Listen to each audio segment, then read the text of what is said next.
பூர்ணிமாவை ஒட்டி அம்பத்தூர் பன்னீர்செல்வம் தெரு வெங்கடாபுரத்தில் உள்ள நாகாத்தம்மன் கோவிலில் பௌர்ணமி பூஜை கொண்டாடப்பட்டது. அடாடாடா, அங்கு பாருங்கள், அந்த ஊஞ்சல் சேவை அருமையாக நடைபெற்றது. பிறகு விளக்கு பூஜையும் அங்கு சிறப்பாக நடைபெற்றது. விளக்கு பூஜையில பங்கேற்றவுடனே ஒரு சக்தி மனசுல நாகாத்தம்மன் கொடுத்தார். முறையாக போற்றிகள் கூறி விளக்கு பூஜை நடைபெற்றது.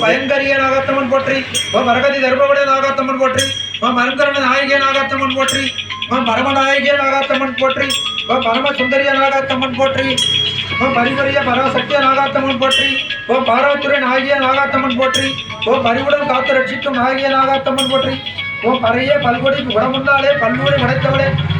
அந்த தெருவில் உள்ள அனைத்து பெண்களும் கலந்து கொண்டு போற்றிகள் கூறி அம்மனுக்கு விளக்கு பூஜை, குங்கும பூஜை செய்தார்கள்.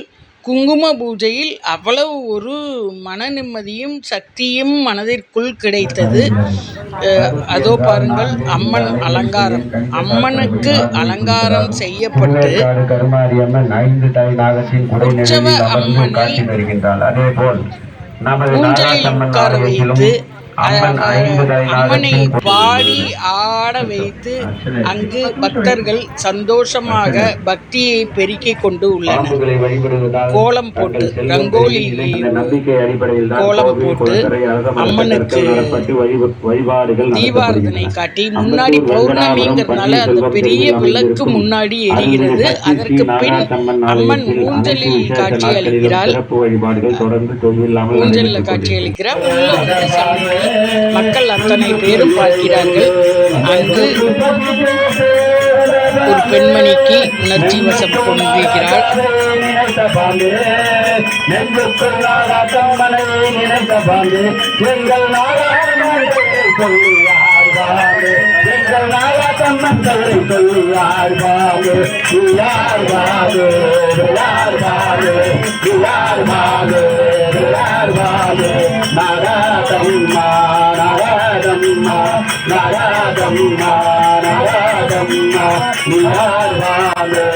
பக்தியை பலவிதமாக அம்மனுக்கு காட்டுவார்கள்.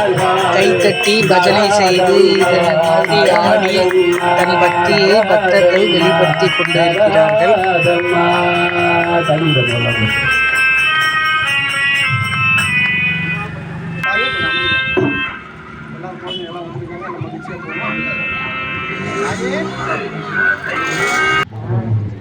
இங்கு சிறப்பு என்னவென்றால், பக்தர்களுக்கு பக்தியை காட்டியதற்கு பிரசாதம் வழங்கப்படுகிறது. அதுவும் பிரசாதம் சோலாபூரி சென்னா.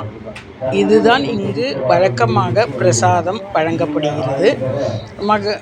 மக்கள் அனைவரும் இந்த பிரசாதத்தை பெற்றுக்கொண்டு தன்னுடைய மன திருப்தியை காட்டிக் கொள்வார்கள். அங்கே பாருங்கள், சோலாபூரி அழகாக பொங்கி நன்றாக வந்து கொண்டிருக்கிறது. இந்த சோலாபூரி தான் மக்களுக்கு பிரசாதமாக, சோலாபூரியுடன் சென்னா கொடுக்கிறார்கள்.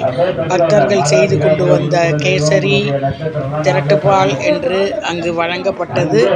பக்தியை காட்டியதற்கு மனம் குளிர பக்தியை காட்டினார்கள். செவி குளிர பஜனை கேட்டார்கள். வயிறு குளிர இந்த சென்னா மசாலாவை அங்கு சாப்பிட்டு பசியாறி சென்றனர். அதோ அம்மனுக்கு அனைவரும், பெண்கள் மட்டுமல்ல, ஆண்கள் அனைவரும் அம்மனிடம் பக்தியுடன் உருகி குங்கும அர்ச்சனை செய்து, குங்கும அர்ச்சனை என்பது அனைத்து பிரச்சனைகளையும் தீர்க்க வல்லது. பெண்களும் ஆண்களும் நெற்றியில் இட்டுக்கொள்வது குங்குமம். அந்த குங்குமத்தினால் அவர்கள் முகம் தேஜஸ் பெறுவதுடன், அந்த குங்குமம் அனைத்து பிரச்சனைகளையும் விளக்குகிறது. பில்லி சூனியம் செய்வினை என்று பயப்படுவோருக்கெல்லாம் அந்த நெற்றியில் அந்த அர்ச்சனை செய்த குங்குமத்தை வைத்தால் அனைத்தும் விலகி ஓடிவிடும். பாருங்கள், பக்தர்கள் இங்கு சேவை செய்து கொண்டிருக்கிறார்கள். குங்கும அர்ச்சனை நடைபெற்று கொண்டிருக்கிறது. ஒவ்வொரு தெருவிலும் அந்த காலத்தில் எல்லாம் ஒவ்வொரு தெருவிலும் கோயில் இருந்து கொண்டிருக்கிறது. இப்பொழுது கோயில் குறைந்ததனால் ஏதோ பக்கத்தில் இருக்கும் கோயிலுக்கு சென்று பெண்கள் தன்னுடைய பக்தியை காட்டி சேவை செய்து வழிபட வேண்டும்.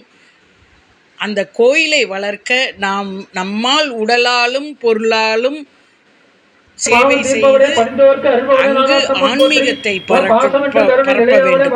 ஒவ்வொரு தெருவிற்கும் எதற்கு கோயில் வைத்தார்கள் என்றால், தினமும் நீங்கள் நாம் கோயிலுக்கு செல்ல வேண்டும் என்ற காரணத்தினால் தான் ஒவ்வொரு தெருவிற்கும் அன்றெல்லாம் கோயில் இருந்தது. இப்பொழுது கோயில் குறைந்தாலுமே, ஆனால் இதோ பாருங்கள், இந்த தெருவில் இந்த கோயிலை, நாகாத்தம்மன் கோயிலை பராமரிக்கும் அந்த தர்மகர்த்தாவிற்கு மிகவும் நன்றியை தெரிவித்துக் கொள்வோம்.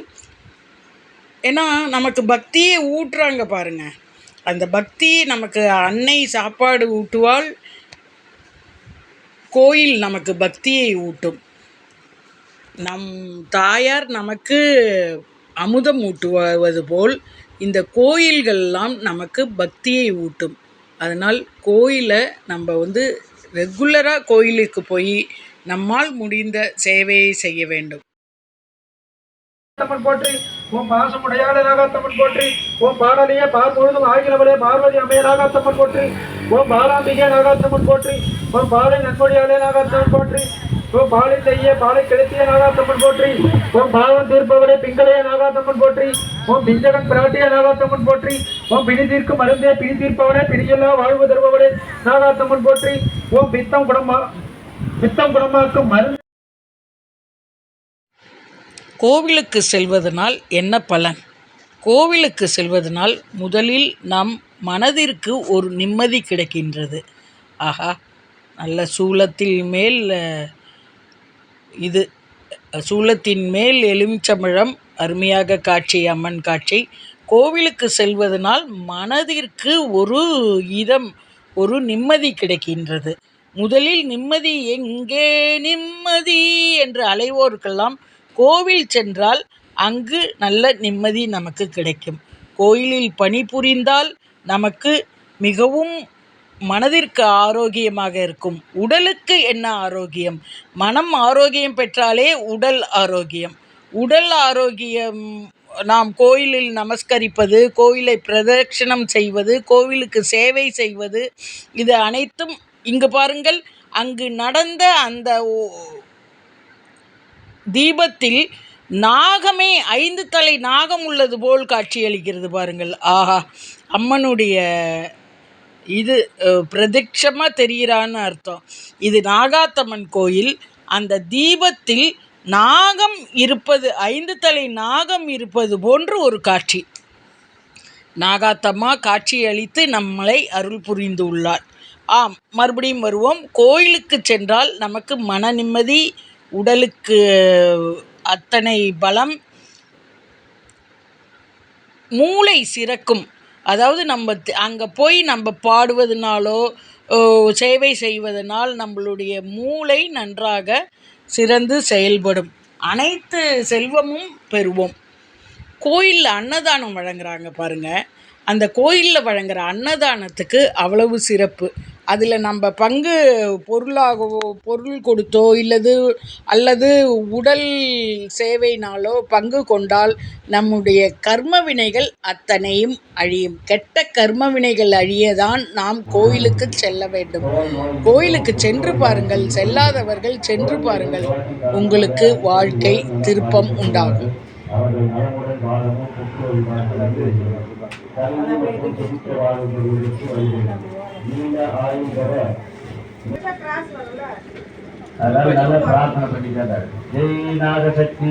ஜெய் ஜெய் நாகசக்தி. ஒவ்வொரு பௌர்ணமி அன்றும் இங்கு சிறப்பாக அனைத்தும் செயல்படுவதால் இங்கு இருக்கும் பக்தர்கள் அனைவரும், அதாவது எங்கெல்லாமோ இருக்கும் பக்தர்களும் இங்கு அம்மனை சேவிக்குமாறு கேட்டுக்கொள்கிறேன். நாகாத்தம்மன் நமக்கு அனைத்து நலன்களையும் கொடுப்பாள். மனதிற்கு இதமளிப்பாள், உடலை சௌரியமாக வைத்துக் கொள்வாள், நம் குடும்பத்தில் எவ்வித பிரச்சனையும் இல்லாமல் ஆக்குவாள், மொத்தத்தில் நம் மனம் குளிக்க வைப்பாள் நாகாத்தம்மா. ஜெய் நாகாத்தம்மா, ஜெய் ஜெய் நாகாத்தம்மா, ஜெய் நாகாத்தம்மா, ஜெய் ஜெய் நாகாத்தம்மா, ஜெய் நாகாத்தம்மா, ஜெய் ஜெய் நாகாத்தம்மா. சாய்ராம்.